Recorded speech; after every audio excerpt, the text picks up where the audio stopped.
Que o nosso Deus, nesse momento, Ele se faça presente em nosso meio mais uma vez.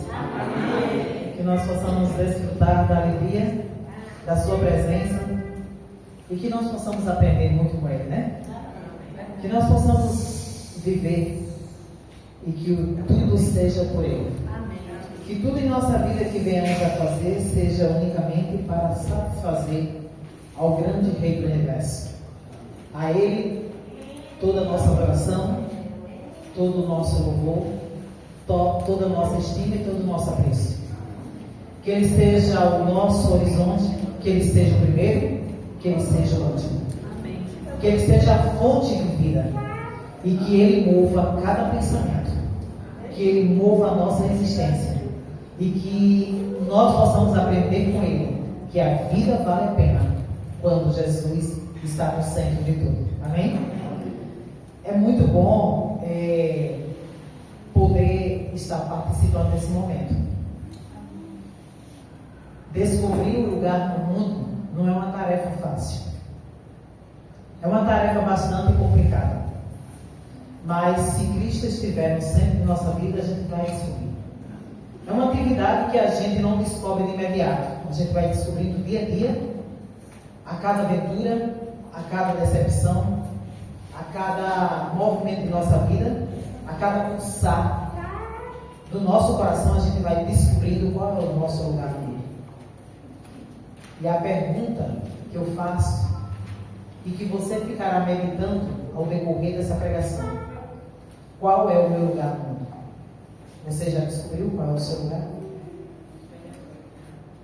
Que o seu lugar seja os pés de Jesus. E eu gostaria de ficar na eternidade nesse local aqui. Na eternidade, eu gostaria de estar nesse lugar. Eu sempre, quando eu falo, eu disse que eu estou chegando agora, gente. Eu estou começando a me conscientizar de que eu estou chegando próximo da minha última fase de vida. A última fase de vida não quer dizer que é o último ano, não. Estou dizendo a última fase. O ser humano, ele passa por várias fases.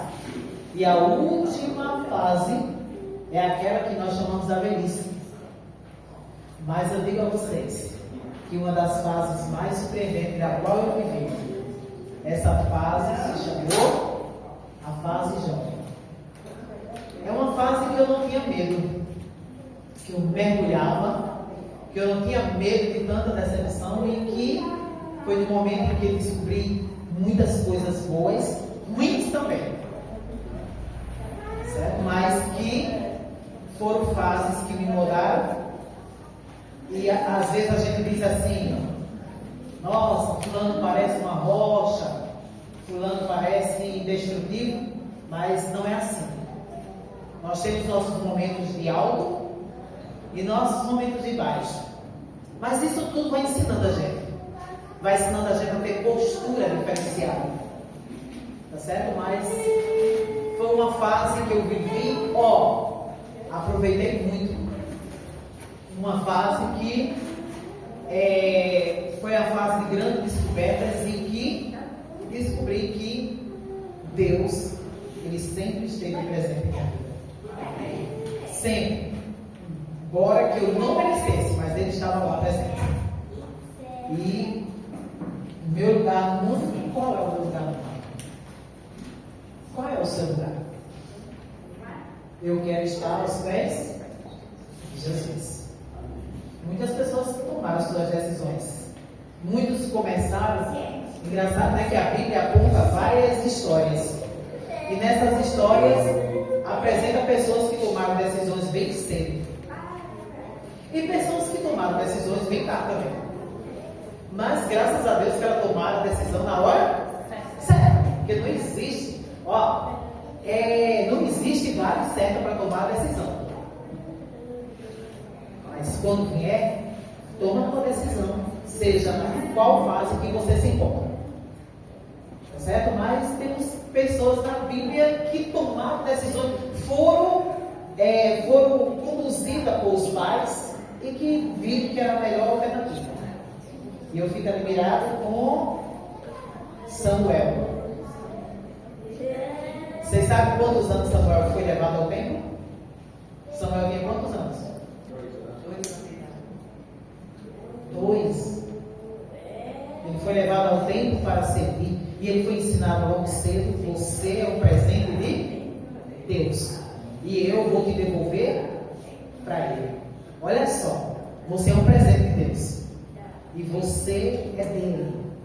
Você é meu filho, mas é filho de Deus. E Samuel tinha essa consciência de que ele era um presente de Deus. E ele viveu a vida dele, desfrutou de todos os momentos ao lado de Deus. Ele escolheu o seu lugar no mundo. Logo cedo, Davi e outras pessoas escolheram o seu lugar no mundo e quiseram estar no melhor lugar do mundo, que era os pés do Salvador, né? E a mensagem que eu trago hoje é: meu lugar no mundo é anunciar a Jesus. Meu lugar no mundo é te anunciar. Que nós possamos anunciar esse Jesus tão maravilhoso, né? Que Ele possa a cada dia estar conosco, porque viver nesse mundo não está fácil.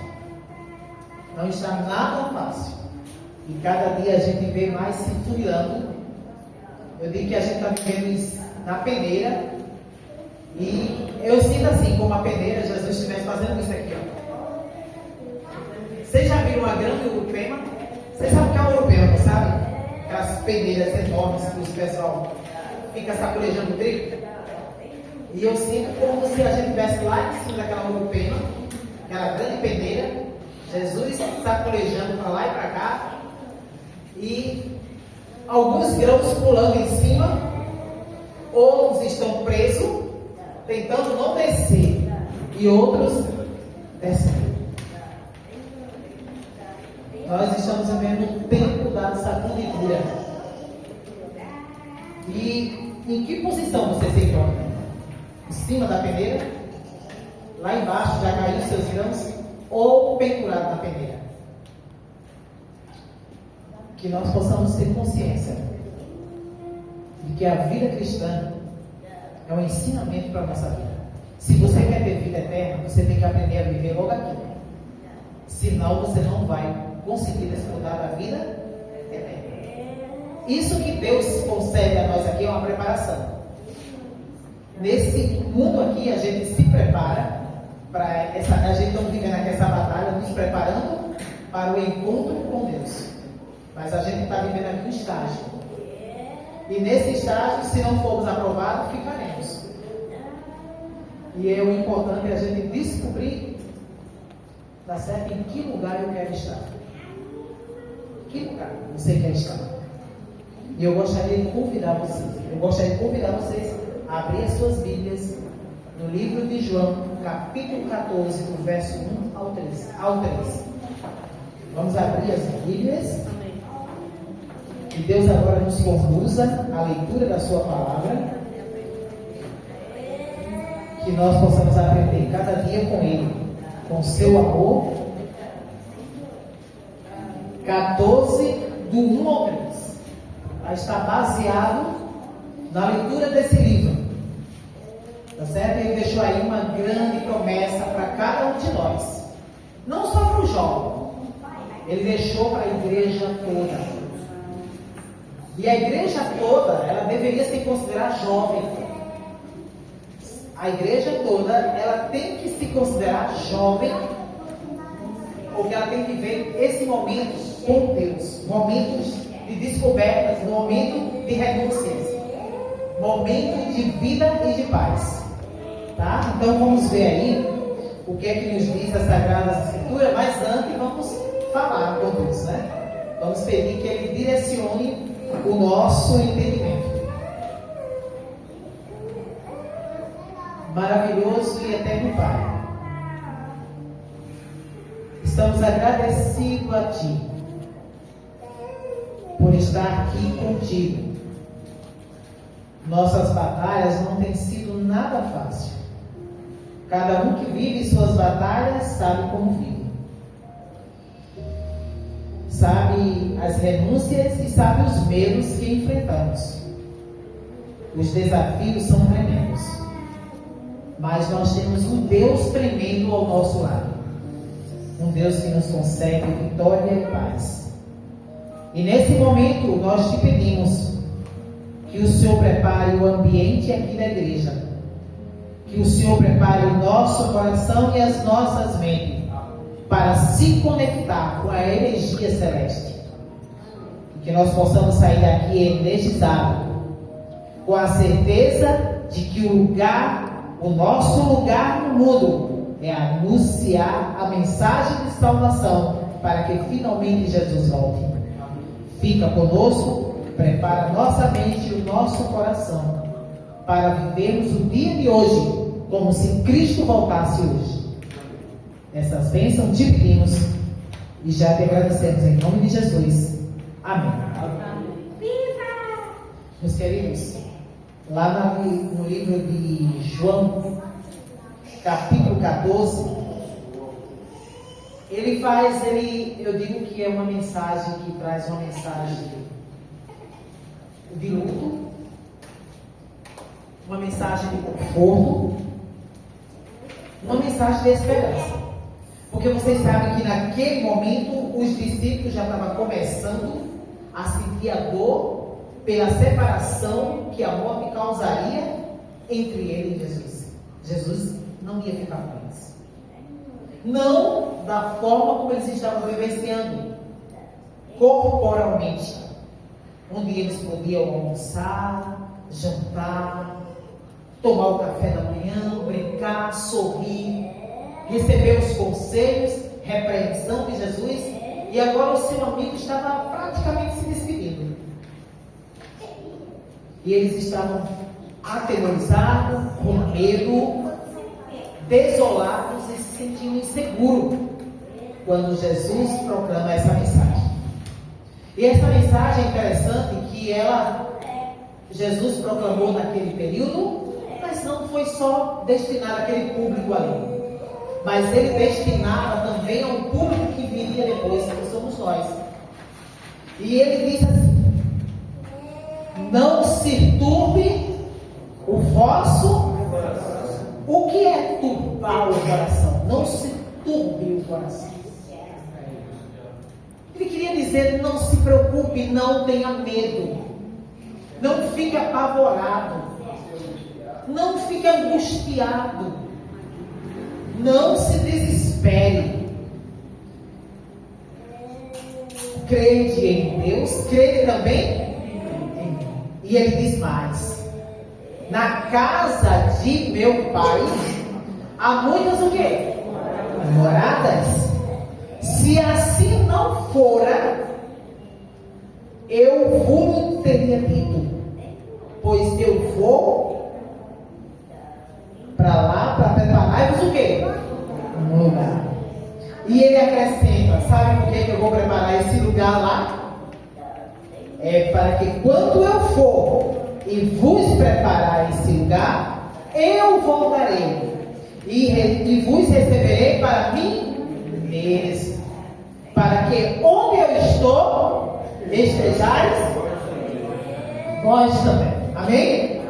Essa promessa não foi só para os discípulos, essa promessa é para nós também. Ele disse: eu vou, mas eu vou voltar para vocês. A despedida sempre é muito dolorosa, seja ela causada por uma viagem, seja ela causada pela morte ou por qualquer outro tipo de separação. Só que a morte, sabe por que a morte é mais dolorosa? Porque a morte, ela quebra aquele vínculo. Quando você viaja, você tem as pessoas nutrem de seu pensamento de que vão encontrar a pessoa outra vez. E a morte? Como a morte para elas é um mistério, para nós é um mistério, causa um medo maior. Porque a saudade vai apertar. E quem já perdeu alguém muito amado, sabe do que eu estou falando. Sabe como é angustiante e doloroso perder alguém que ama. Perder aquela pessoa que era tão importante e que serviu de um porto seguro para a sua vida. Mas Jesus, ele disse, eu vou. Fique triste não. Eu sei que vocês estão achando que eu vou deixar vocês para sempre. Mas eu não vou deixar vocês. E sabe o que é bom nessa história toda? É que toda vez que vem a dor, a angústia, o desespero que bate na gente, essa promessa faz a gente se fortalecer. Faz a gente sentir a alegria de que ele disse que vai voltar. E se ele prometeu, ele voltará. Existiu um garoto nos Estados Unidos chamado Mike. Mike, para ele, o pai dele era o seu super-herói. E ele estava agora caminhando com seu pai no carro, quando de repente o seu pai bate o carro no poste, perde a atenção, bate no poste e os fios de alta tensão ficam naquela posição, tá certo? E que compromete totalmente a estrutura de todo o carro. E o pai estava apavorado, mas ele teria que passar para o pequeno Mike que ele poderia confiar, porque eles iam sair daquela situação. Ele olha para a situação, ele olha e ele vê que a situação é mais complicada para o pequeno Mike, porque o filho está mais para o lado do mar. A porta aberta, destruída pelo impacto, deixa o pai mais livre para poder sair do carro, mas o Mike está lá preso. Ele olha para o Mike e diz: filho, não se mexe, fica nessa posição, o banco está protegido, você está protegido, não se mexe, você não pode tocar em nada. Papai está saindo, mas ele não vai te deixar, ele vai buscar ajuda. Você simplesmente vai ter que só não se mover. Você confia no papai. E ele, no meio de muito medo, ele meneou a cabeça afirmativamente, dizendo que confiava no pai. E o pai foi procurar ajuda. E o pequeno Mike ficou lá estático, parado. Ele não se movia, obedecendo rigorosamente todas as orientações do pai. Pois volta o corpo de bombeiro. O corpo de bombeiro chega e começa, junto com o pessoal responsável pela energia, faz todo aquele procedimento para que o pequeno Mike fique livre. Os fios são retirados. E à medida que os fios são retirados, o pequeno Mike não se mexe. Ele está lá parado. O corpo de bombeiro começa a serrar aquela lataria e o pequeno Mike não se move. E depois, quando o pequeno Mike está livre, o capitão responsável pela operação olha para o pequeno Mike e diz: por que você não se moveu? Por que você ficou paradinho aí? Você sabia que porque você ficou parado, você não morreu? E ele olha para um lado e ele pergunta ao pai: posso me mexer agora, papai? E o pai diz: sim, filho. E ele corre para os braços. E eles olham e dizem assim: eu não me mexi porque meu papai me pediu. E eu confio nele. Você confia tanto assim em Deus como o pequeno Mike confiou no seu pai? Aquele pequeno não morreu porque confiou no pai. Ele sabia que o pai sairia em busca de ajuda, de resgate, que voltaria. E esse resgate veio. Mas eu fico pensando, e nós? Será que nós seríamos tão obedientes, assim como o pequeno Mike foi ao seu pai? Então, meus queridos, essa conexão com Deus, ela nos deixa seguros. Ela não nos deixa, vamos dizer, imunes às dores. Ela não nos deixa imunes aos impactos que esse mundo terrível pode causar na nossa vida. Mas ela pode trazer para você uma esperança que vai fazer toda a diferença na sua vida. Meus queridos, eu já fui a muitos velórios. Velórios de pessoas cristãs e não cristãs. Mas eu confesso a vocês que aquele velório que eu fui de sábado mexeu comigo de uma forma tão séria que eu fiquei muito mexida. Eu me lembro que quando eu saí de casa, eu saí dizendo assim: eu vou para esse velório, eu não vou para uma despedida da minha amiga que se foi, porque ela já foi. Mas eu estou indo para esse velório porque eu quero estar ao lado do meu amigo que está sofrendo essa dor, que é o esposo dela. E ao chegar naquele local, havia uma cena de dor. Sabe o que é uma cena de dor? Aquela cena que você sente uma pessoa sofrer tanto que parece que está sangrando perto de você, e que as palavras vêm e não conseguem sair, porque parece que as palavras que você vai dizer não vai ter nenhum valor.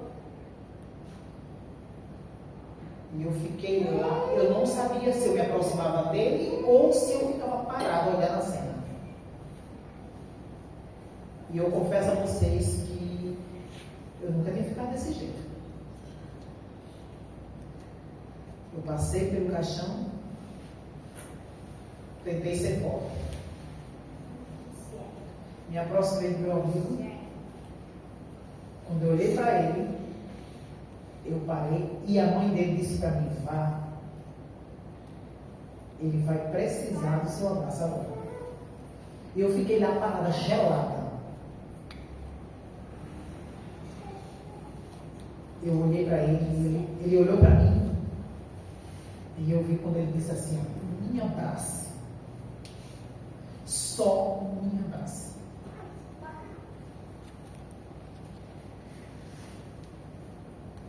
Gente, é uma dor. Quando ele me abraçou, é como se ele estivesse extraindo toda a energia que eu estava naquele momento. Eu não tinha forças. Eu fiquei assim tão fraca, assim, sei lá, eu não sabia o que dizer. E eu comecei a conversar com ele, né, tentando. E ele me perguntou uma coisa: por quê? Porque ela tem que ir embora.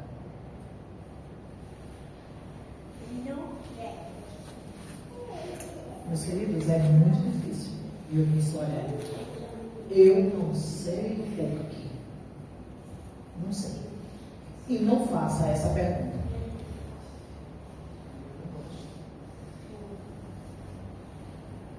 Mas eu vou dizer uma coisa para você: Deus tem um propósito. Nada do que acontece nesse mundo acontece por acaso. Deus tem um propósito, depois você vai ver. Mas é muito difícil, gente. E eu vi como a vida é breve. Essa menina estava achando que ela achava que tinha. Sabe quando a gente acha que tem a vida sob o controle? Quando a gente acha que tem todo o tempo do mundo?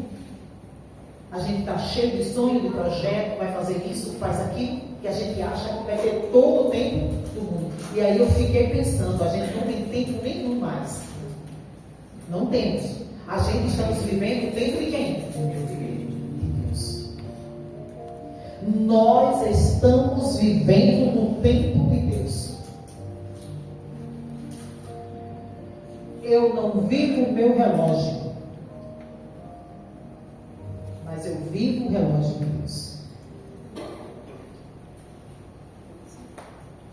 Vocês tiveram vários sermões aqui. E eu acredito que aqueles que vieram receberam muitas bênçãos. Porque cada encontro desse é encontro de momentos de bênçãos. Mas é um momento também que você se colocar nos pés do autor da sua vida. E dizer, eu quero viver uma vida com propósito. E eu disse para ele, Diego, olha, o porquê eu não sei. Mas eu vou te dizer uma coisa, a tua esposa viveu uma vida de propósito. Ela fez aquilo que ela gostaria de ter feito. Eu me lembro que ela disse assim, eu fiz direito, mas eu não quero ser advogada. Eu quero viver a música, porque a música eu posso servir a Deus. Eu quero cantar. Eu quero que o violino na minha mão seja um instrumento de pregação. Ela dizia, você fala e eu canto, eu toco. Esse instrumento é o instrumento que eu coloquei nas mãos de Deus para que Deus utilizasse. E eu disse, uma mulher viveu uma vida de propósito. Agora você tem uma missão, pegar o pequeno João, que só tem 1 ano, e orientar, ajudar para que o pequeno João, um dia vocês possam se encontrar com Jesus. Porque ele vai voltar. Isso é fato. Ela já foi, cumpriu a missão. Agora a gente tem que cumprir a nossa. Vocês presenciaram cada dia sermões que vocês vieram aqui, sermões diferentes. E hoje eu finalizo dizendo para vocês que é tempo de anunciar a mensagem da salvação. Era um momento triste ali? Era um momento de dor, mas eram lágrimas de saudade, não era uma lágrima de desespero.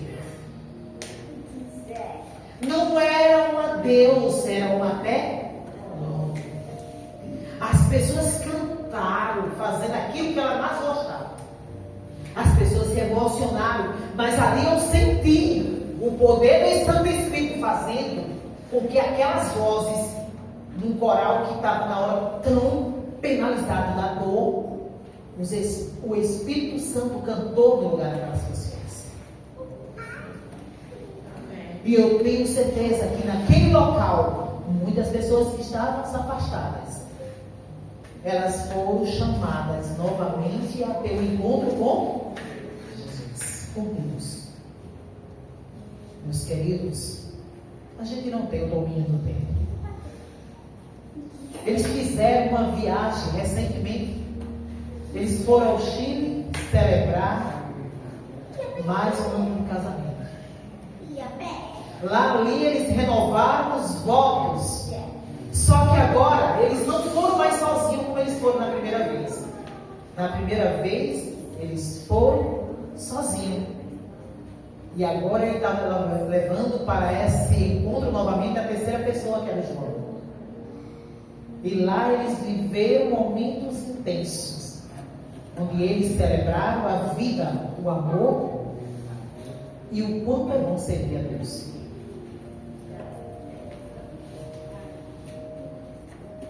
E aí eu percebi quanto Deus está lá. Quando eu olhava para a mãe daquela jovem, a mãe segura. As pessoas vinham em lágrimas e ela dizia: quem tem que se preparar sou eu, porque minha filha cumpriu a missão. Quem tem que fazer alguma coisa agora sou eu. Sabe aquela esperança de que vai ver a filha outra vez? E é isso que nós precisamos viver, a esperança da vida eterna. Eu vou, mas eu vou voltar outra vez. Deus vai voltar outra vez. A morte não vai conseguir deter.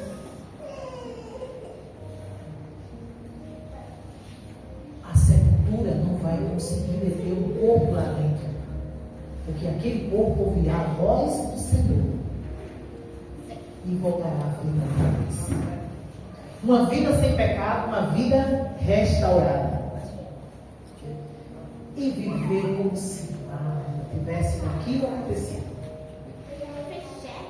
Você está disposto a viver essa missão? De dizer que Ele vai voltar? Eu gostaria de terminar essa mensagem pedindo para que a igreja, junto comigo, leia o que está escrito em Apocalipse 22:20. Apocalipse 22:20. Vamos ver o que nos diz o livro de Apocalipse 22:20.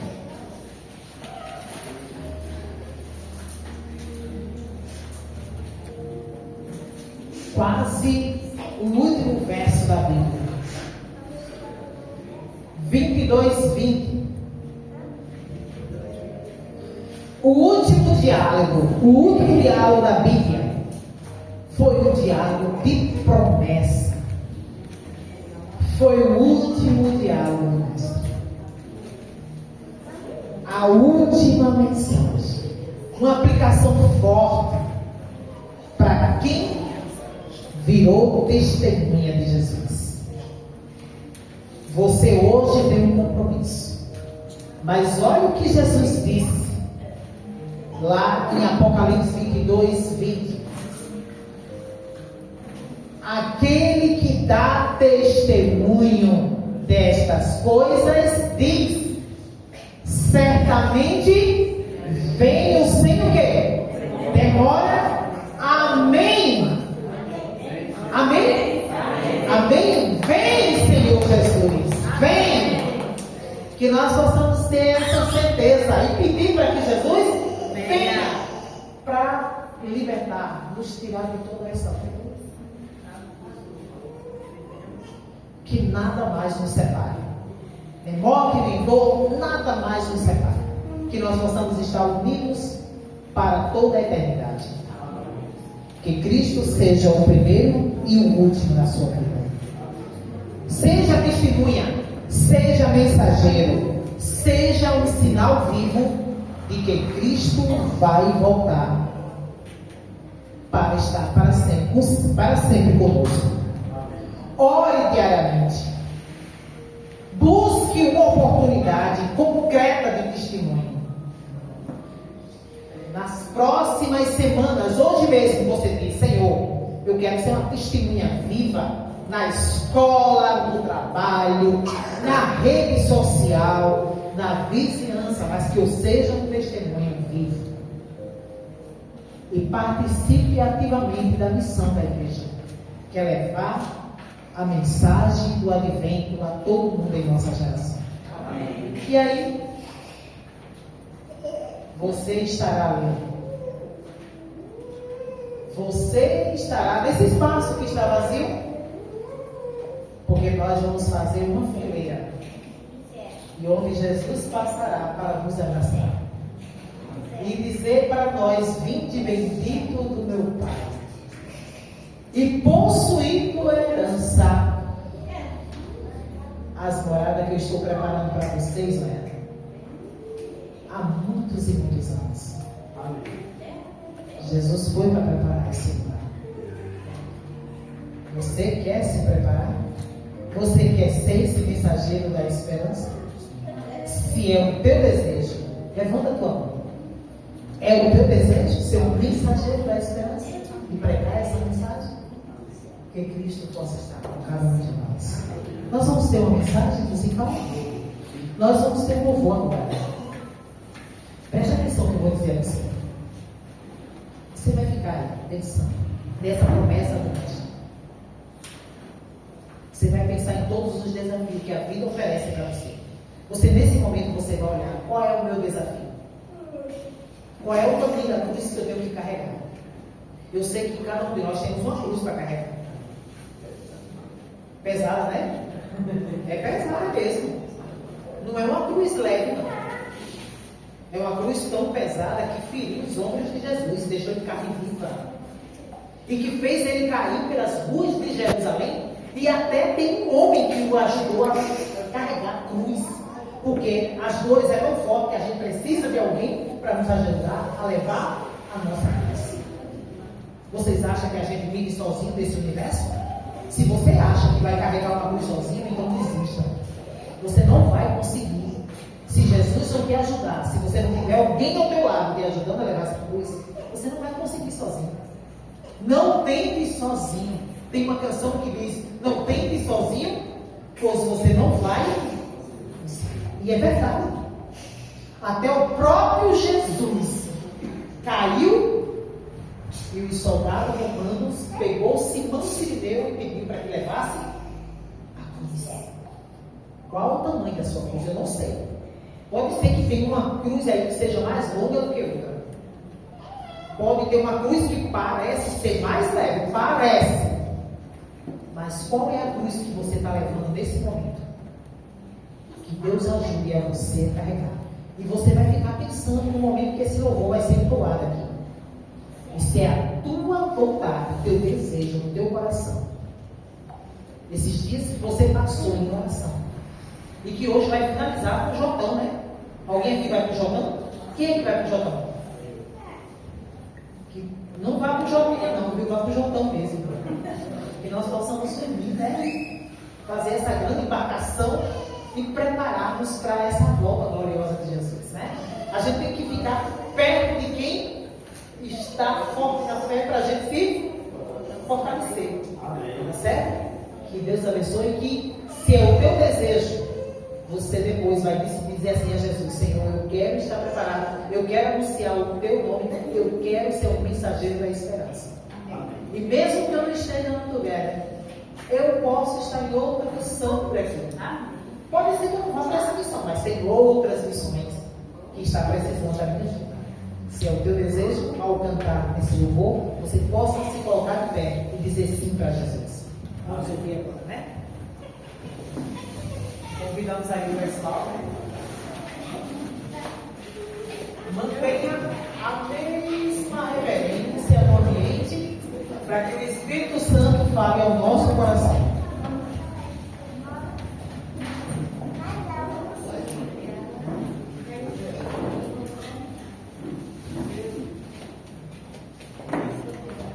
Vamos ficar todos de pé.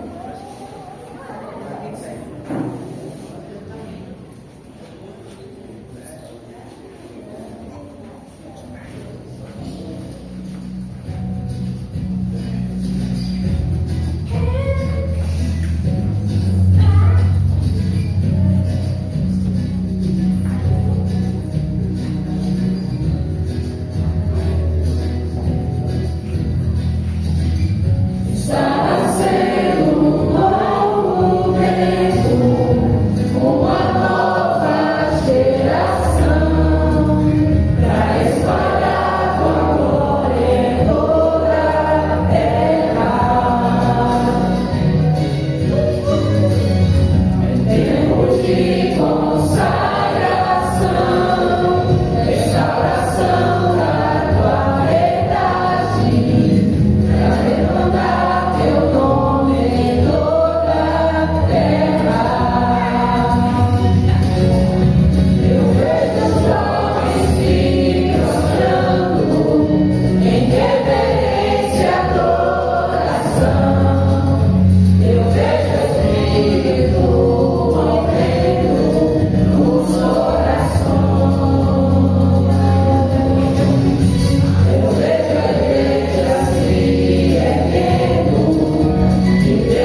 Querido e bom Deus, nós estamos gratos por esse momento que compartilhamos aqui a Tua palavra. Nós vemos diante da morte e diante dos fatores que acontecem em nossa vida, como nós somos tão sensíveis, como nós somos tão pessoas sem forças, pessoas que sem Jesus nós não somos nada. Nós não temos força para lutar por nada que acontece nesse mundo se o Senhor não estivesse dando esse suporte para cada um de nós. Pai, hoje nós vivemos num mundo de 8,3 bilhões de habitantes. E nesses 8 bilhões de habitantes, nós somos um desses. E nós queremos te pedir que o Senhor Deus nos ajude para que o lugar desse mundo, nós possamos escolher o lugar desse mundo é estar aos teus pés. Que nós possamos estar servindo a Ti e que possamos abraçar uma missão. Essa missão de anunciar o Teu nome a todas as pessoas que encontramos. Esse deve ser o discurso pregado até a Tua volta, Jesus. Que o Senhor nos dê ânimo e coragem para prosseguir nessa caminhada. E nos permite uma vida longa, mas uma vida longa cheia de saúde, cheia de paz, de bênção e de prosperidade. Amém. E que os momentos difíceis em que a saúde nos faltar, em que viesse, ó Deus, a falta de fé, as coisas começaram a nos faltar, que faltar o emprego, faltar o alimento, que o Senhor Jesus dê todo o suporte necessário para que nós possamos continuar confiando em Ti, Senhor. Amém. Perdoa os nossos pecados e tenha misericórdia de cada um de nós. Amém. Pai, neste momento, eu te peço por todas as pessoas que estão naquela lista de oração. Tantas as pessoas que estão se recuperando, outras que estão lutando para descobrir quais são os seus problemas de saúde. Esteja com cada uma delas. Abençoa, dá saúde a elas e a cada um de nós. Pai, eu também te peço por todos os enlutados, todos aqueles que perderam seus entes queridos. Peço também, Senhor Deus, pelo dinheiro. Oh Deus, é tão doloroso olhar para um amigo e ver ele sofrer tanto, Senhor Deus. Mas eu sei que o Senhor é esse remédio, que o Senhor vai dar esse suporte que ele está precisando nesse momento para se levantar e continuar lutando pela vida e ocupando o seu lugar nesse mundo, Senhor Deus. Que ele possa estar nos pés do Senhor Jesus, continuando a missão que Jesus confiou a cada um de nós. Fica conosco, nos leva em paz para os nossos lares, na companhia dos santos anjos do Espírito Santo. E que as pessoas que vão se conduzir ao grande jejum de hoje, elas possam ser embaladas por Jesus, possam ser conduzidas pelo amor de Jesus. E lá dentro daquele local, elas possam ser uma tocha viva, animando aqueles que estão desanimados. Fica conosco, hoje e sempre. Em nome do Senhor Jesus. Amém. Amém.